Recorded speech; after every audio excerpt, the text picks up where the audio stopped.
Syederalun, Polres Nagan Raya mengamankan 10 kubik kayu ilegal.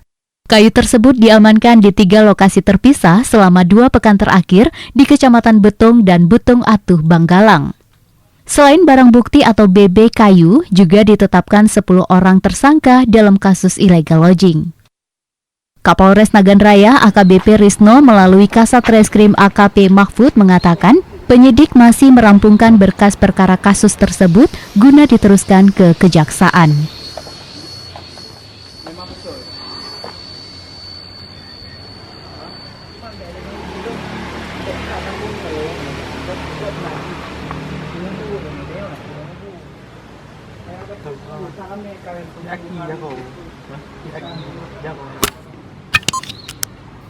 Dari Nagan Raya, Rizwan, Serambi On TV.